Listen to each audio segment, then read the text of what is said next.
अनेकांची राजकीय कारकीर्द संपत येते, मात्र कधी विजयाचा गुलाल लागत नाही तर कधी सत्ता नसते.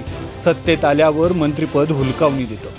मात्र नशिबात राजयोग असेल तर सारं काही जुळून येतं. असाच योग पुण्याचे खासदार मुरलीधर मोहोळ यांच्यासाठी जुळून आला. पुणे लोकसभा मतदारसंघातून पहिल्यांदाच निवडून आलेल्या खासदार मुरलीधर मोहोळ यांची पहिल्याच टर्ममध्ये मंत्रिपदी लॉटरी लागली. मोदींच्या मंत्रिमंडळात मोहोळ यांना स्थान मिळालं.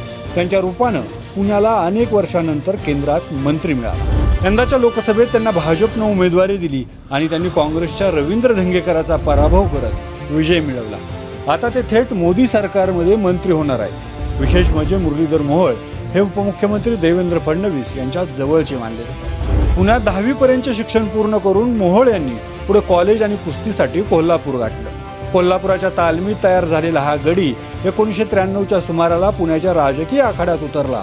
पक्ष संघटनेत विविध जबाबदाऱ्या पार पाडत मोहोळ यांनी 4 वेळा नगरसेवक पद, स्थायी समितीचं अध्यक्षपद आणि महापौर पद मिळवलं. त्यामुळे कसलेला पैलवान ते खासदार असा त्यांचा राजकीय प्रवास सर्वांसाठीच प्रेरणादायी ठरला. पक्ष संघटनेत वार्ड सरचिटणीस, वार्ड अध्यक्ष, भारतीय जनता युवा मोर्चाच्या शिवाजीनगर विधानसभा मतदारसंघाची अध्यक्ष, तसंच शहर युवा मोर्चाचे अध्यक्ष, युवा मोर्चाचं महाराष्ट्र सचिव, उपाध्यक्ष, शहर भाजपचे सरचिटणीस अशी विविध भूमिका आणि जबाबदाऱ्या त्यांनी पार पाडल्या. मुरलीधर मोहोळांनी कोरोना काळात मोठी कामगिरी बजावली.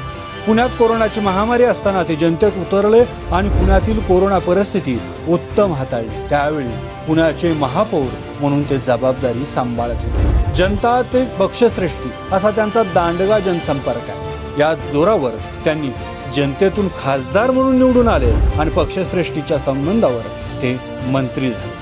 पश्चिम महाराष्ट्रात भाजपची पिछाट झाली. शरद पवारांच्या राष्ट्रवादीनं वर्चस्व मिळालं आहे.